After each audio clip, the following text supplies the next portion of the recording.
안녕하세요. 저는 외국계 은행에 재직 중인 호주 출신의 니콜이라고 합니다. 저는 현재 오늘 하루에 충실한 삶을 살아가고 있고 직장에서도 꽤 인정받는 모범사원 중 한 명인데요. 이를 잘 나타내주는 증거로 저는 입사 3년차에 불과하지만 회사에서 선정하는 올해의 사원에도 이름을 올렸을 정도입니다. 제 자랑 같아서 쑥스럽기는 하지만 이렇게 남들에게도 인정받을 정도로 저는 지난 3년 동안 전혀 후회 없는 삶을 살아왔다고 제 스스로 자부할 수 있습니다. 지난 3년뿐만 아니라 저의 30년 가까이의 인생을 저는 남들과 달리 정말 착실하게 성공만을 위해서 살아왔던 것 같아요. 그리고 그 성과가 이제야 나타나는 것 같죠. 그리고 저에게는 사랑하는 남편과 예쁜 아이도 있는데 퇴근 후 집에 돌아가 둘을 볼 때면 얼마나 뿌듯한지 몰라요. 정말 열심히 살아왔다고 자부할 수 있지만 20대 초반까지만 하더라도 제게 이런 날이 올 거라고는 조금도 예상하지 못했습니다. 학교에서는 성적이 늘 상위권이긴 했지만 너무 제 자신에게만 집중한 나머지 제 주변에는 아무도 없었거든요. 부모님 외에 누군가와 점심을 먹는다든지 게임을 한다든지 심지어 커피 한 잔 마셔본 적이 없었기 때문에 우울했던 적도 많았고 제 인생에 대한 확신이 들지 않더라고요. 물론 후회한 적도 한두 번이 아니었습니다.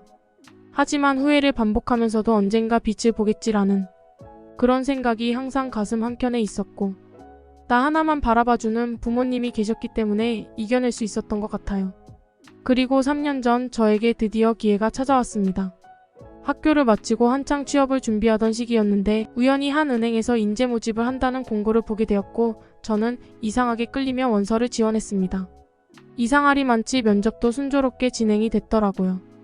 결국에는 합격을 했고 그 후로는 제 인생이 이렇게 순조로워도 되나 싶을 정도로 모든 것이 잘 풀렸습니다. 지금의 남편도 만나게 되었고 남편과 아주 사랑스러운 아들도 낳았고 말이죠. 아무튼 그렇게 하루하루 열심히 또 행복하게 살아가고 있던 중 약 2달 전 저희 선임 파트너분께서 한국 지사로 부행장으로 발령이 나게 된 것입니다. 저 역시 마찬가지였고 말이죠. 호주에서 업무를 잘하고 있는데 왜 굳이 한국으로 가야 하나 이야기도 많이 나눴습니다. 아무래도 이렇게 제 인생이 다시 한번 수렁에 빠지는 건 아닌가 걱정이 되더라고요. 남편과도 이 문제로 인해서 참 많은 대화를 나눴습니다. 그때 남편이 해준 말 덕분에 저는 결국 한국으로 가기로 결정하게 되었어요. 남편은 제게 이곳에서 충분히 잘하고 있고 인정받고 있기 때문에 환경이 변하는 것에 대해 걱정하는 것 같은데 반대로 한번 생각을 해봐.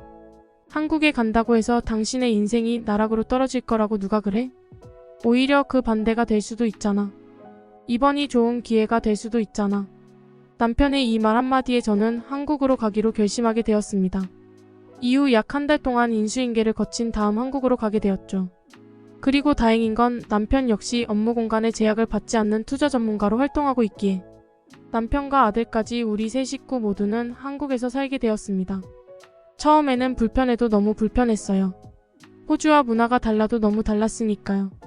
먹는 음식, 생활 등 모든 것들이 낯설어 불편하고 힘들었습니다. 하지만 지내면 지낼수록 한국이라는 나라는 참 장점이 많았는데요. 무엇보다도 제가 살던 호주처럼 전기, 가스, 수도 등 저희 가족의 생활에 편리한 점들이 너무 많았습니다. 한국에서 거주 한 달이 되었을 때였어요.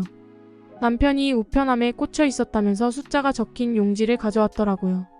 번역을 해보니 아파트 관리비였습니다. 인터넷을 뒤져보니 아파트에 거주하는 한국인들은 당연히 내는 거라고 하여 저 역시 아무 의심 없이 관리비에 적힌 계좌로 금액을 입금했어요.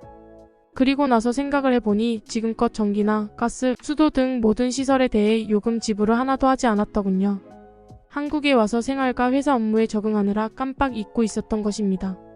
그래서 저는 한국에서는 요금은 어떻게 지불하는지 각각의 회사에 연락을 해보았습니다.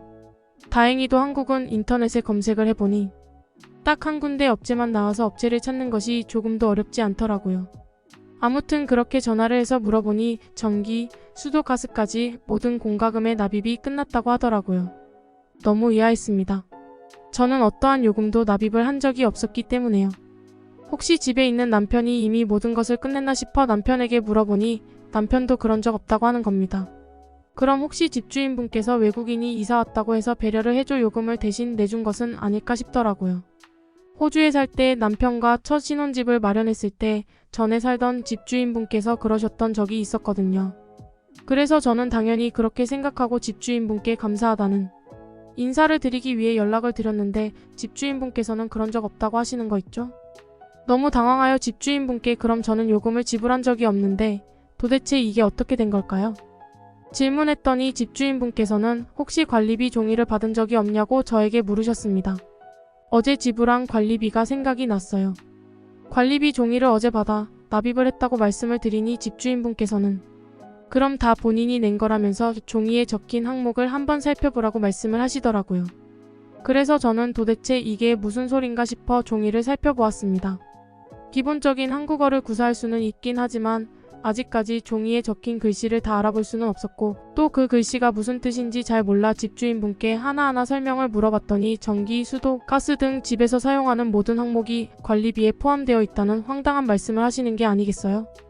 전화를 끊고 계속해서 곰곰이 생각을 해보았습니다. 내가 따로 신청을 하지도 않았는데 이미 모든 서비스가 우리 집과 연결되어 있고 얼마를 사용했는지 계량기까지 체크하여 요금을 부과한 것까지 저는 너무 당황스러울 수밖에 없었어요. 심지어 요금을 하나하나 살펴보니 요금마저도 상당히 저렴했으니 더더욱 놀랄 수밖에 없었죠. 시스템 자체가 호주와 너무 달랐습니다. 호주에서 거주할 때는 전기, 가스, 수도 그리고 그 외 모든 공과금이 한국과 다르게 비싸도 너무 비싸요. 한 번은 남편이 정원에 핀 꽃에 물을 주고는 수도꼭지를 제대로 잠그지 않아 밤새도록 물이 새어나왔던 적이 있습니다. 그리고 그달에 결국 요금 폭탄을 맞아 $800나 지불했어요. 그게 아니더라도 평균적으로 $500 수준이었고 전기 역시 평균적으로 $300는 나왔습니다. 하지만 한국에서는 수도요금이 고작 $20 안팎이었고 전기요금은 남편의 컴퓨터 때문에 그런지 $50 정도로 매우 저렴하더라고요. 사용하는 양에 큰 차이가 없음에도 불구하고 가격 차이가 이렇게나 나니 너무 충격적이었고 한편으로는 공과금 지옥에서 벗어날 수 있어 너무 행복했습니다. 뿐만 아니라 특히 전기의 경우에는 호주와 시스템적으로 달라도 너무 다르다는 점이 바로 체감이 되었는데요. 호주에서 전기를 사용한 경우 내가 사용한 전기요금을 납부하기 위해서는 먼저 어떤 업체에서 우리 집으로 전기를 공급해주는지 파악해야 하며 뒤이어 납부는 어떻게 해야 하는지 일일이 찾아봐야만 합니다. 심지어 한 달 동안 내가 얼마만큼의 전기를 사용했는지 계량기를 들여다보고 직접 체크를 해야 하며 금액도 직접 계산을 해서 납부를 해야만 하는데요. 만약 요금 납부하는 것을 깜빡하면 아무런 고지 없이 갑자기 전기가 끊겨버리는 일도 있기 때문에 이 점은 철저히 확인을 해야만 하죠. 실제로 친구가 이사를 해서 찾아가 본 적이 있는데 전에 살던 세입자분께서 전기회사에 이사한다는 것을 고지하지 않고 요금마저 납부하지 않고 이사를 떠나버려 친구들과 어울리며 저녁 식사를 하던 도중 갑자기 전기가 끊겨 얼마나 당황했는지 모릅니다. 또 한 번은 이런 적도 있었는데요. 저는 분명히 전기세 고지서를 신청해 매달 고지서를 우편으로 받았었는데 어느 날부터 전기세 고지서가 오지 않는 것이었습니다. 너무 바쁘게 힘들게 살다 보니 저도 깜빡하고 있었습니다. 물론 전기가 끊기거나 하지도 않아 더더욱 생각조차 하지 못했죠. 그러던 중 바쁜 일이 끝이 나게 됐고 문득 전기세를 납입하지 않았다는 게 떠올라 전기회사에 연락을 해봤는데 충격적인 답변을 듣게 되었습니다. 저희 집에 관할 전기업체가 변경이 되었기 때문에 자신들은 더 이상 고지서를 보낼 의무가 없다고 하는 것이었습니다. 그래서 저는 그럼 이제 어느 회사로 납부를 해야 하는지 변경된 회사가 어딘지 물었더니 그것은 자신들도 모른다면서 저에게 알아서 찾으라고 하는 거 아니겠어요? 호주에서는 워낙 흔한 일이기 때문에 아무렇지 않게 받아들이고 제가 전기회사를 찾아 나섰죠. 하지만 옆집과 앞집의 전기회사가 달라 저는 정말 어렵게 찾았던 적도 있네요. 그렇다 보니 한국의 이런 시스템이 너무너무 편리하고 좋게만 느껴지더라고요. 내가 직접 전기회사를 찾아다닐 필요도 없고 이사를 한 다음 거주지 등록만 하게 되면 한전이라는 곳에서 알아서 전기를 제공해주고 고지서까지 친절하게 보내주니까 말이죠. 심지어 한국에서는 이런 공과금을 매번 일일이 납부하는 게 귀찮으면 카드나 계좌를 연결하여 요금이 고지되면 알아서 자동 납부할 수 있는 기능까지 잘 갖춰져 있더군요. 그렇다고 한국에서 이렇게 공과금 납부하는 거 하나만 편했던 건 아닙니다. 또 하나 충격적이었던 게 있는데 한국에 와서 남편 업무를 위해 빠르게 인터넷 설치를 해야 했어요.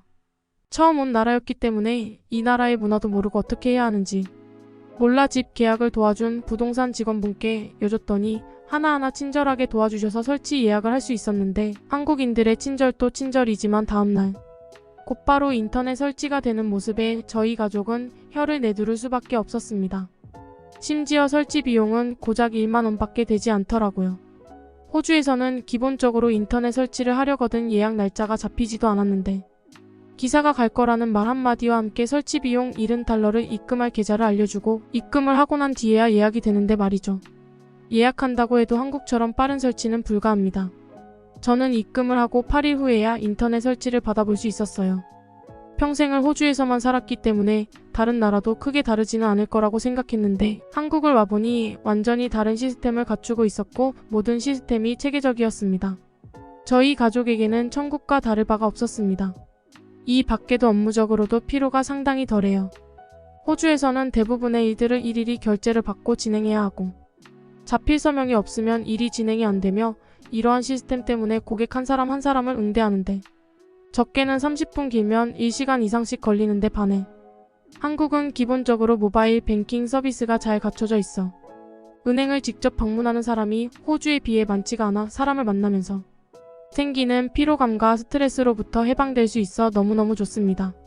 처음에는 어리둥절했지만 이 나라에 적응해 나가며 살아가다 보니 하나씩 적응이 되어가는 것 같아요. 그러면서 드는 생각은 이곳은 저와 저희 가족에게는 천국과 다름이 없었고 앞으로 이곳에서 적어도 몇 년은 거주하게 될 것 같은데 지금 심장이 마구 뛰고 있습니다. 게다가 호주에 있는 친구들에게 이 같은 이야기들을 전하니 저에게 파라다이스를 찾은 게 아니냐고 하면서 얼마 뒤 한국으로 놀러 오겠다고 하더라고요. 처음에는 모든 게 낯설었기 때문에 불편한 점이 상당히 많을 것 같아 한국으로 오는 것이 상당히 두려웠지만 지금은 완전히 반대가 되었어요. 오히려 내가 살던 호주에서는 지금껏 어떻게 살았나 싶다니까요. 그래서 저는 현재 제 생활에 상당히 만족스럽고 내일이 기다려지는 제 삶이 너무 좋습니다.